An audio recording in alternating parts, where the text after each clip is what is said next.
Good morning, it's Mrs. Slusher. I am here with a read aloud for Hispanic Heritage Month. Hispanic Heritage Month runs from September 15th to October 15th, and it celebrates the culture, the history of people that are American citizens, but their ancestors, their relatives immigrated from countries that are considered Hispanic, like Mexico, Spain, the Caribbean, and South America. So this book is very cool. Every time I read it, I see something new and I learn something new. It has a lot of interesting layers to it. It is called Dreamers, and it's by Yuyi Morales. And I'm going to tell you a little bit about the author, and then at the end of the story, I'm going to share some more of her history. So the author was born and raised in Mexico. She immigrated to the United States with her son Kelly in 1994, and at that time, she barely spoke any English. Since then, she has written and illustrated many books for children, including 5 that have won the prestigious Pura Belpré Award. So this one, Dreamers, is about her journey as an immigrant to the United States with her son, and what kind of saved her and what made her feel more at home here, which, hint, hint, hint, was the library. So it says, what if you dreamed of a new life and it came to you? What if the new life led you to a new country where no one spoke your language, where you felt alone and ignored? What if you had to make that new place your home? What if you found that home in a world of books? And what if it were all true? Something I want you to keep your eyes open for while we're reading and I'm sharing the illustrations. She illustrated this book as well, Yuyi, and she painted a lot of the illustrations with acrylics and she drew on paper with ink, but she also did something really fun. She photographed and scanned things from her world into the illustrations. So you'll see things like her childhood pictures that she drew. You'll see a chair, brick from her house, a metal sheet, some traditional Mexican fabrics, even leaves and plants from her garden. So within the illustrations, if you look for bits and pieces that have the realistic texture to them, it's probably something that she took a picture of and scanned into the book. Very cool. So let's get started. Dreamers.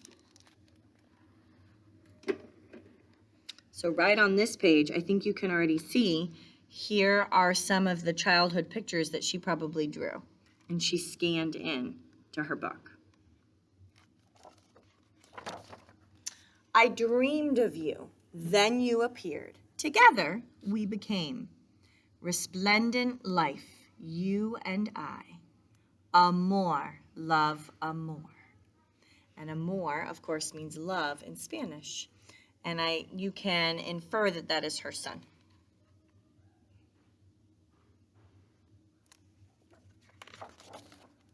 One day we bundled gifts in our backpack and crossed a bridge outstretched like the universe. Adios, corazon. Goodbye, corazon. And when we made it to the other side, thirsty, in awe, unable to go back, we became immigrants.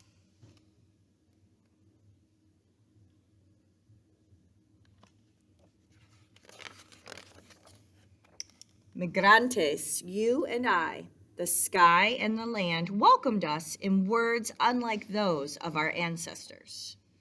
And you can see in the clouds, there are some words written backwards. So this one says, what? With a question mark. And then this says, speak English, say something. So imagine what that feels like to be in a country where no one else speaks your language and they don't understand you and you can't understand them. It must be very lonely and very frustrating. Very scary too. There were so many things we didn't know, unable to understand and afraid to speak. We made lots of mistakes. And if you look at this illustration, it looks like she is giving her son a bath in maybe a public fountain. And the police officer says, that's not allowed here. But if you couldn't read the signs, you wouldn't know. You and I became caminantes. Thousands and thousands of steps we took around this land until the day we found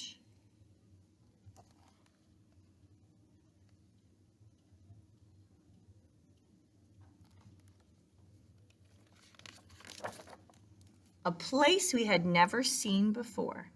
Suspicious, improbable. The library. I love that the monarch butterflies are following her throughout the book. If you don't remember, the monarch butterflies migrate from Mexico to the United States every year. So it's a nice kind of connection to the country where she came from and how the butterflies are almost like immigrants as well. Unbelievable, surprising.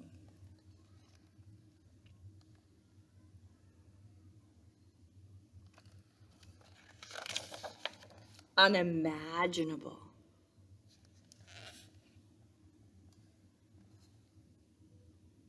Even if you don't speak the language, when you open up a book and you see the illustrations, you're still brought into a new world, the world that the author wanted to show you, the illustrator wanted to show you. And if a book has enough pictures, it can tell a story without words. Where we didn't need to speak, we only needed to trust, and we did. Trust that librarian.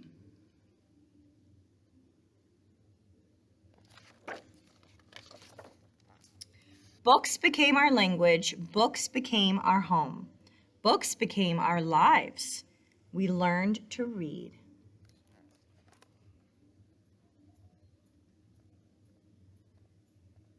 Remember, the library is free.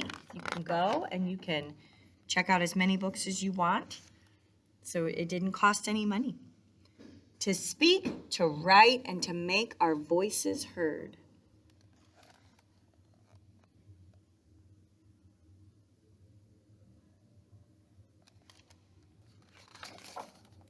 Someday we will become something we haven't even yet imagined. But right now,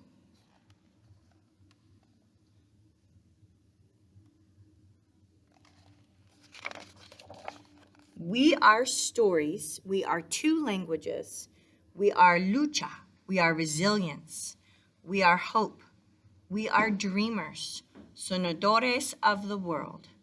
We are love, amor, love.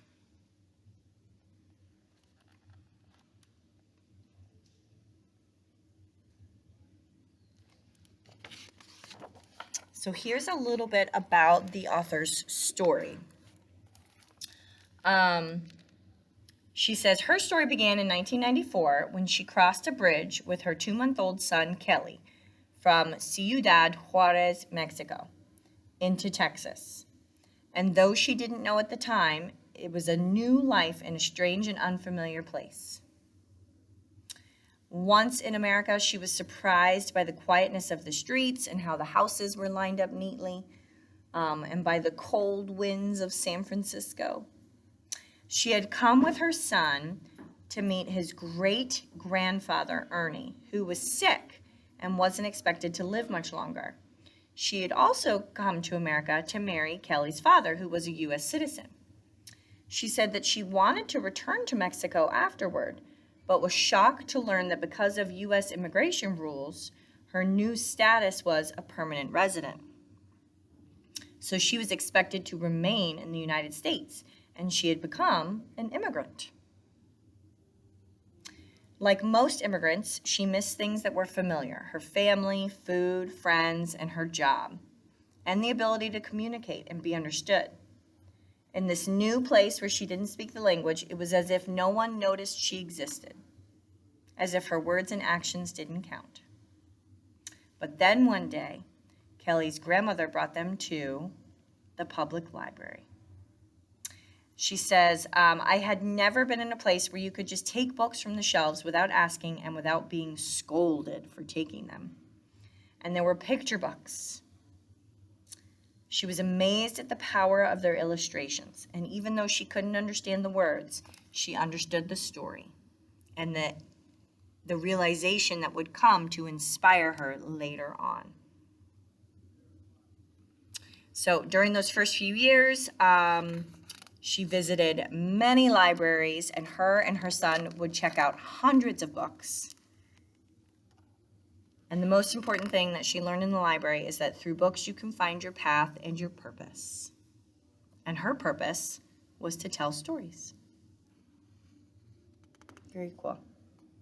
So she says, now that I have told you my story, what's your story? Because we all have a story.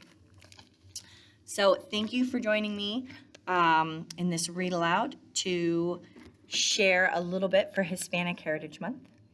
And I'll be seeing you soon.